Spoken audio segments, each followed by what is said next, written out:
Hi, first grade. Hello, first graders. It's Mrs. Kunda. And Mr. DeStefano again. And we are back with are we in the 5th installment now? I believe we made it to our 5th story, Mrs. Kunda. Wow, can you believe it? 5 listen and learns on Class Dojo already. Wow. Well, we certainly miss you. Teaching listen and learn is not the same without you. Definitely. And again, we want to also welcome anyone outside of Mrs. Kunda's class who might be listening, like students in Miss B's room, in Miss Parada's room, students in Mrs. Sullivan's class, or anyone else who happens to be listening. Welcome, and we hope you enjoy today's story, and we hope you learn some of the vocabulary words with us as well.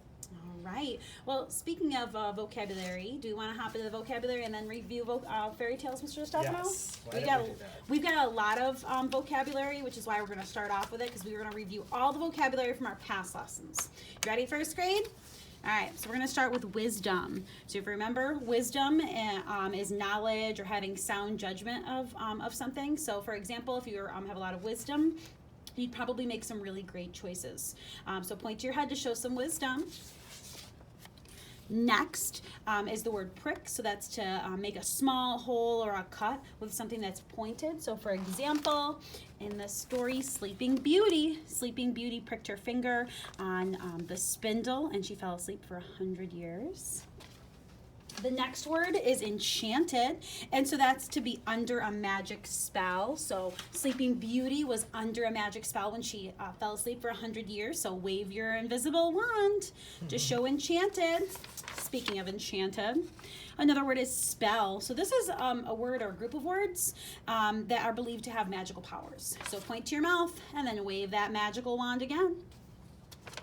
All right, and the next word is virtue, which is goodness. So for example, the 12th fairy in Sleeping Beauty had, showed virtue when she used her gift to soften the gift of the 13th fairy, because the 13th fairy did not have a very nice gift that she gave. Okay, then we're going to move down to the word dusk. Dusk is the time of day when it begins to get dark. Our Earth is moving away from the sun. It looks like the sun is setting or the sun is going away, but the sun's really not moving. We're moving away from the sun. And usually after dusk is nighttime. What a nice connection to our last unit. And our next word is delight, which means joy or great pleasure. So Mrs. Kunda and I are both delighted that you are listening to us and following along with these lessons. We're so proud of you. Show us your delightful smile. Point to it. And then you can turn those smiles upside down and show us rage. So rage is an angry face. You're stamping your feet. You're showing that you're really, really angry or really, really mad. Merciful. Merciful. There's merciful. So merciful is able to forgive or be kind to someone. Pat your heart. So yesterday last time we were reading The Frog Prince and we read part 1. Today we're going to read part 2. And we found out that the frog did a really nice task for the little girl, and the little girl's been kind of rude to the Frog Prince. Let's see if the Frog Prince will be merciful to her in the story or not. I can't wait, because today is the Frog Prince part 2. So we're gonna, think about that cliffhanger that happened last time, and we're gonna find out what happened. And the last word in this story was longed. Longed means you wanted something really badly. Reach out, try and grab it. So in the story, The Frog Prince Part 1, the little girl longed for her ball when she dropped it into the well. She wanted it bad. She wanted it back very badly. Right. Another word is clever. So when you're clever, you're able to think and figure out things very quickly. So tap your head. Okay, so doing something clever. So maybe a clever girl would always be first to solve the problem. Okay, so that's someone who's very clever. Succeed. This is to reach a goal or to have something turn out the way that you wanted. So you succeeded at it. So jump around, show us your success dance, okay, because you've succeeded. I know that we have some great dancers in first grade, Mr. Stefano. I'm sure that they're dancing around. All right.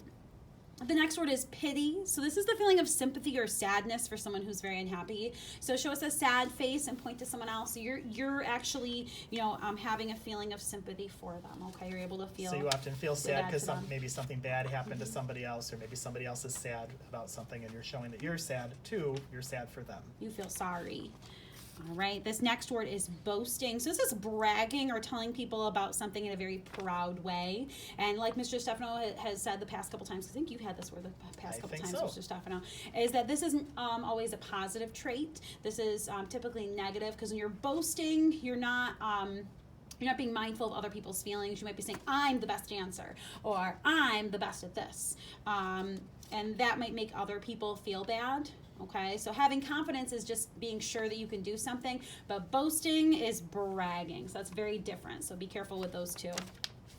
And the last word in my grouping is claim. So that's a demand for something that someone thinks should be his or her own. So for example, I am going to claim Friedrich. He's mine, Mr. Stefano, and you can't have him. That is claim. I tried to claim him the other day, but it didn't work. Didn't work. I claimed him. Okay. You claimed him first. Here we go. Here's some more words. Well. Oh, let me put that up so you can see that. Throw your pennies in. Make a wish. So well is a deep hole made in the ground in order to get water. So there is a water well. Retrieved. I'll remember to show this to you this time. It means to find something and bring it back. So after the little girl in the last story, when she dropped her ball into the well, the frog retrieved it for her. He got it and he brought it back to her. I almost think of like retrieved as like a dog. If you throw, a ball for a dog, the dog will run. They will retrieve it and bring it back to you. I bet Mrs. Kunda gave me this one. She wants to hear me wail again. So You're so good at it. Wailed is cried loudly. Wah, wah. Go ahead, and do that at home. Wail like Mr. DeStefano. If your parents ask, just tell them it's part of your classwork, part of your lesson today. Mr. DeStefano made you do it. Court. Yes, you can blame it on me. Court. The people. Of course, stop when your parents tell you to stop. Yes, of course. You always listen to your families. Court is the people who help, and they work with a royal leader. Royal means like a king or queen. So put your crown on, your imaginary crown, and point to the people, because that is your court. Yep, all the people around you are your court. And glee is another word that means great joy. So glee is very similar to our word delighted that we had before. We actually have another word that's kind of similar to that that's going to be in today's lesson. So I think do you have another set, or is this? That's it. That's okay. We just reviewed all of our past vocabulary, and we actually have quite a bit. So we're very proud of you for going through all that vocab with us. I bet you a lot of them remembered their vocab words, Mr. Yeah, and if at any time they want to practice, they can just replay the first part of whatever of lesson each of our we're videos. on. Yeah. And they can do a vocabulary review. All right, our first word of the day is going to be scold. So this is of today's reading. So the word now on the vocabulary for the Frog Prince Part 2. So the new vocabulary word is the word scold. So this is to correct someone angrily because they did something wrong, okay? So point to someone and pretend you're scolding them, okay? So you might say, for example, I might say, Franklin, get off the couch. You have to scold Franklin a lot, Mrs. Kunda? Sometimes he doesn't like to listen, so I do have to scold him. So our friends who are not in Mrs. Kunda's class, Franklin is Mrs. Kunda's cat, who she often brings up in lessons as an example for some of the vocabulary that we learned. Because he does not behave. So our next word is glared. If you glared at someone, it's kind of written in the past, it means you stared at them. So if I take that D off, the word glare means you're doing it right now. So you could take your eyes, you could stare, I guess you could stare at your computer screen or your phone screen if you want, or if you're sitting with a brother or sister or somebody is doing this lesson with you, you could turn around and just stare at each other, and that's what the word glared means. And make sure that you're doing it with anger, like show some anger in those eyes. If you take a look at they're staring, but you're staring with anger. Thank you, Mrs. Kunda, I forgot that part. And the last word is contented. So contented, again, that's in the past, but if we take the ED off, content would be right now. It's another word for being happy, kind of like delighted. And what was our other word? Glee. Glee. So Those show are us a all lovely similar smile. words. Show us your beautiful, content smile. And I actually have two more words to add to it, Mr. Oh, you know what? Stefano. Before you do that, Mrs. Kunda, sorry to interrupt you. No, of course. But I just want to say, so many times kids write, in their writing, they write like, I was happy, or the character was happy. I mean, now we have some different words to use in our writing. We could say that they were full of glee, or they were content. They were delighted. Or they were delighted. Wow, I love this vocab, and we would love it if you guys use some of your vocab in the journal writings that you, upload for us. Okay, another word. You might actually recognize this word because I know enchanted was one of our words, and this is very similar. This is enchantment. So this is the state of being enchanted or you're under a spell. So if you take a look at the Sleeping Beauty, she was enchanted, or you might say that she was under an enchantment. Okay, so again, get your imaginary magic wands out and wave your magic wand so someone's under an enchantment. And the last word is disgusting. So this is something that's unpleasant or gross. So if you remember, in the last story, our princess didn't really like the frog very much. She kind of called him icky, like as though he's gross or disgusting. So when you hear the word disgusting, I want you to go, ew! Make a yucky face. Make a yucky face. All right, All ready? right, we're all ready. We did a great job of the vocab.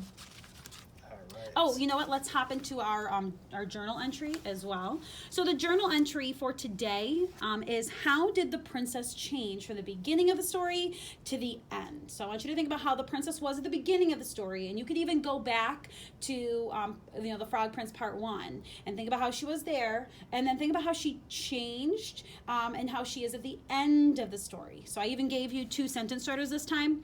In the beginning, and then tell me how she was, and then at the end, because I know this is kind of a question that requires a little bit more answers than usual. Try to give us an example. So if you say in the beginning she was scared, I'm just going to throw a word out there that's not the answer. In the beginning she was scared when she did this. And then show us a time in the And story at when the she showed end scared. she was not afraid because she did this. else. Yeah, and then tell us a story, a time when she wasn't afraid. Obviously, that's not the answer. We're just giving you an example that that can kind of help guide you. Notice, I just want to point out, notice how in my journal entry I started with a capital letter, and each sentence ends with a period. Don't forget that. Okay, we ready, boys and girls? Doesn't it remind them about fairy tales, Mr. Stefano? Yeah, you know what? It's funny you mentioned that because I thought that we had forgotten that, and then I thought, oh well, maybe we did it and I just forgot. But now that you're mentioning it, we probably forgot. I'm pretty sure we forgot about mentioning fairy tales. But you know what? I bet you they could probably tell us a lot about fairy tales. So go ahead, tell us what you remember about fairy tales. We're going to give you 30 seconds. Go, tell us everything you know. Just say it to the computer screen. We can hear you. 20 seconds. I'm timing this for real. 10 more seconds. Try to think of at least one more idea. Or an example from a past story we read. So. Wow, that was a lot of really great answers, Mr. Stefano. We had a lot of friends sharing. That's right. I think I heard things like fairy tales are fiction or fake. As I dropped the chair. Mrs. Kunda has just dropped a chair. I think I heard someone mention magic. I think so too, and things happen in the stories that could not happen in real life. Happy endings. Someone mentioned a happy ending. And there's some sort of lesson, and I thought I heard somebody in your class just said that last time there wasn't a happy ending, and we got to remember this is part 2 of the lesson, so we got to listen for that happy ending today. Well, I'm so excited that we're going to get a chance to find out what happens because I've been thinking about this story and I want to know the ending, Mr. DiStefano. Okay, I think I'm up to read today, Mrs. You Kunda. are. It's your turn. Okay, before we start, take a look at the girl here. Does she look contented? Is she full of glee? Is she delighted? I don't know. I don't she doesn't think look so. very happy to me. Remember when we left off yesterday, her father told her that she had to let the frog inside. And she had to be a good friend to him, which she wasn't planning on doing. Yeah, she doesn't look too happy about that. No, she does not. All right, let's find out what happens. I'm kind of impressed with this frog because he keeps plugging along, wanting to be friends with this girl and with this princess, and she's still being she's rude, so to rude to him. him. He's showing such positivity, though. Like, he's not, using her, how rude she is to be mean. Like, he's not being mean. He's still a positive, kind frog. Yeah, you're right. He's such a great role model. He really is a great role model. I bet we have some role models out there, Mr. Stefano, who are listening right now. I would be friends with that frog in a minute. So would I. See, people want to be friends with someone who is positive and kind and respectful. Here we go. So, unwillingly, the princess allowed the frog into the magnificent palace. He bounced up and down as frogs will when they are very happy, but she only glared at him dreadfully. Okay, stare at something with anger. Go! She thought to herself, why should I have to keep my promise to this old croaker just because he... I'm going to read that again because that This is funny. Why should I have to keep my promise to this old croaker just because he fetched my ball from the well? Her father insisted, however, that she should be his friend, just as she said he would. Just as he said she would. So he She should keep her promise. A little tongue-tied today. I know. The frog hopped after her into the great dining hall. Boing, boing, and immediately jumped onto the table. I don't know. I wonder how she's going to like that. Yeah. She still does not look content or happy. You know, I know she thinks he's icky, but look how cute his little face is. I know. You know what? And actually, he does look content. He does. He looks so content. So, princess, he said, we shall be the best of friends now. With a contented croak, he began to eat from her shining gold plate and sparkling silver bowl. Frogs do not eat very neatly, I'm afraid, and the princess, noticing how he smeared the food all over his face, turned away in disgust. She refused to look at the frog or speak to him, but she felt sick just thinking of such an ugly creature eating with her. You know, Mr. Stefano, that kind of reminds me of our other journal entry, and I remember the last one is, do we think the princess would be a good friend? And I don't know, right now she doesn't seem like she's being a good friend. Yeah. No, I wonder if anyone predicted that. If you did, I think Mrs. Conde and I both agree with you. Right now, she's not being a good friend. What a lovely golden plate, the frog remarked. It reminds me of your ball. You have such beautiful possessions, princess. It must be nice to be a princess and have everything you want. If I had everything I wanted, the princess retorted, you would not be eating with me. Ooh, she's not polite. The frog ignored her rudeness. May I have a drink from your cup? He said politely. The princess was about to refuse, but her father caught her eye, and so she nodded. The frog drank thirstily. Perhaps it was because of that long hop from the well to the palace doors. Would you like to drink now, princess? He asked, nudging the cup back in her direction. You must be joking, she snapped. Princesses do not drink after yucky frogs. The frog sighed and continued eating. But soon he began to look sleepy. I'm tired, princess, he said. Will you take me up to bed? I could never have such a slimy frog in my bed, the princess burst out. Her father was about to scold her. Show a scold. So scold means that he's yelling at her, pointing her finger, correcting her. But the frog beat him to it. Oh, careful, careful, Princess Fair. Promises are more than air. He likes that little saying. Yeah, he said that last time, too. What did it mean, Mrs. Conde? Well, it meant that promises are more than just say, like there's more to a promise than just saying it. So you can't just say a promise and not mean it. That's right. What could the princess do?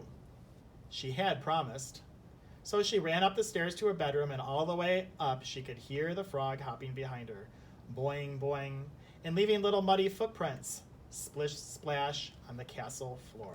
You know, that princess still isn't being a very good friend, Mr. Stefano, but I have to say that the king, her father, he sounds like he has a very good heart because he's the one who's making the princess, treat the frog at least, with kindness, with being his friend and following along with her promise that she made. Yeah, he's trying to teach her the appropriate way to act. He is. He sounds like he has a really good heart. Oh, hold on, we gotta move this. Turn our book. Turn our page. So what do you think, boys and girls? Does she look content? Is she full of glee? Is she delighted? You can't even see her yet, right? Now you can see. So now you can see her. Is she content? Is she full of delight? Or full of glee? Is she delighted? She looks, the very opposite of content. Yes. She looks very unhappy. Oh, poor frog. She opened the door to her bedroom.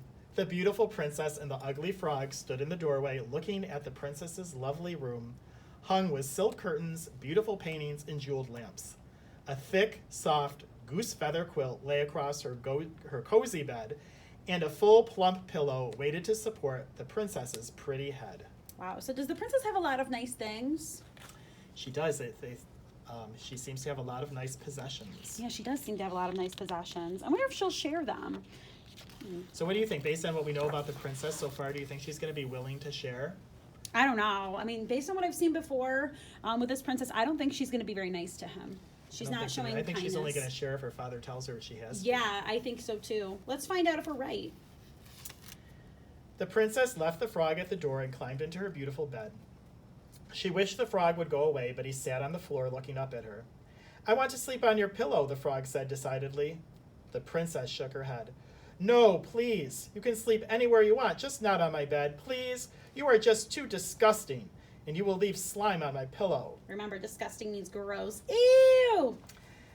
I want the pillow, the frog insisted. You promised you would share everything with me. The princess pleaded and cried, but nothing could change the frog's mind. You promised, he said, and promises are more than air. You're right, Mrs. Conda, he does like to say that. I love this little thing. It's very sweet. Finally, she had to give in. Frustrated, she climbed down and tossed the frog roughly onto the pillow and then climbed back into bed herself. Ooh, I see a little bit of a change there, Mr. Stefano, in her. I don't know if you noticed, but, before she wasn't willing to let the frog do anything or be kind to the frog at all. And though she did, toss the frog roughly onto the pillow, she still did share her bed with him. So maybe she's starting to change. Maybe she's starting to show some change. I don't know. I mean, I could be wrong. I could just be, hopeful that she's going to make good choices. Well, let's keep reading and see. Let's find out. Oh. Hold on, I don't know if you can see. But there's the frog on the pillow, and there's the princess. She tried to keep away from her new friend as possible. I wish you would just go away, she hissed into the darkness. The frog was silent for a long minute, and then he whispered, Princess, there's one more thing. The princess groaned. Could I have a goodnight kiss? I have been a very lonely frog, and you did promise you would love me. Aw, poor lonely frog. He doesn't have anyone to love him or be his friend. The princess was so exhausted that she didn't even want to argue. In the dark, she rolled over and planted one kiss on top of the frog's cold, wet head. Now please go to sleep, she begged. Good night, croaked the frog. The next morning, the princess woke to find the frog still snoring on the pillow. The princess watched him sleeping for some time. She began to feel impatient for him to wake up. She's probably sitting there saying, wake up. For she found that, gross as he was, she preferred arguing with the frog than playing by herself. Ooh, so I feel like there's a little bit of a change there, because before she didn't want to be friends with the frog at all, but now she seems like she almost kind of misses him. She kind of likes arguing with him. She likes arguing with the frog. It was so quiet without him croaking away. Finally, she poked him with her finger. Get up, you lazy toad, she said. The frog did not stir. So with the palm of her hand, she gave him a rough shove that sent him sliding off the pillow and onto the cold stone floor of her bedroom. The moment his little web feet touched the ground, however, the warty frog disappeared, and in his place sat a little prince, rubbing his eyes sleepily and smiling up at the princess. Wait a minute. So this whole time, this frog who could talk, was he really a frog? It sounds like he was a princess and maybe under an enchantment. It sounds like he was a prince who was under a spell. Uh-oh. Hello, Prince. Oh, thanks, Mrs. Conda. I forgot to turn the page. So now you can all see the prince. There he is. There's the prince, and he looks really happy. And look at the princess. Does she look happy? No, she kind of looks surprised. Yeah, she kind of looks surprised. She's very surprised. Hello, Princess. Thank you so much for keeping your promise. Who are you? She asked, very much surprised. Why, I'm the frog, he responded. A wicked witch living in the forest turned me into an ugly frog, and only you could save me. I knew that your heart was just as golden as your plate and your ball, and I was right. Now I am free of her spell. He looked at her. Thank you, Princess. Now I will leave you alone and go back to my home on the other side of the forest. Oh my goodness. So the frog was turned into a frog by a witch. So he wasn't really a frog, he was a prince. So again, you know what I noticed, Mr. Stefano? The common theme in fairy tales, we see a lot of witches too. That's right. We don't normally you're not gonna see a witch casting a spell in real life. And then I'm kind of now wondering, is this frog really gonna leave her? I thought they promised to be friends forever. Yeah, I thought so too. But maybe he maybe he changed knows his how mind. maybe he knows how much she wanted him to go away, so now he's just going to go away now that he was turned back into a prince. Maybe that's it. Maybe that's what it is. Let's find out. Wait, said the princess. I thought we were supposed to be friends forever, and promises are more than air, you know. She took his quote. The prince laughed. So they are. Shall we go play with your ball? Aww. So that right there, to me, Mr. Stefano, seems like quite the change. I mean, she went from not wanting to share with him at all, and now she's asking him to stay so she can share her ball and play with him. Right. What I kind of like too is she started to change a little tiny bit before he actually changed into Yes. the prince. So even when she was the frog, she started to change a little bit. And together they ran down the stairs and out into the bright golden sunshine.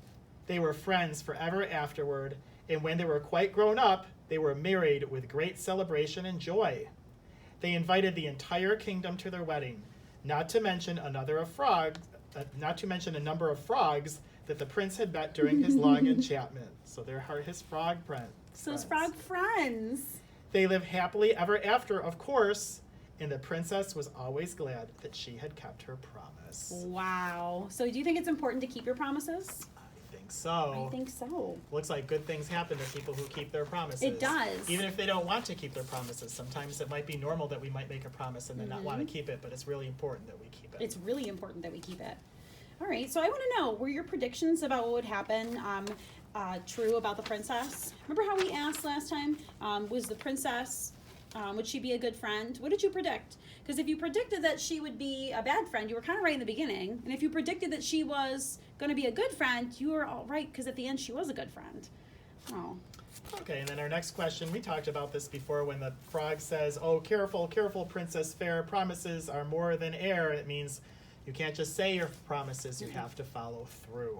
Okay, it's important to be true to your word. Do you think that the princess's father would agree to this saying, Mr. Stefano? I do, because every time the princess tried to get out of her promise, Dad was always there to scold her or remind her, you got to keep your promises. So I think that Dad would definitely agree with the frog prince. Yeah, that dad, he had a good heart. What is the first thing the frog wants to do when he comes to the palace? If you remember, I'm pretty sure he wants to eat at the table. Okay. And how did the frog and the princess feel about that?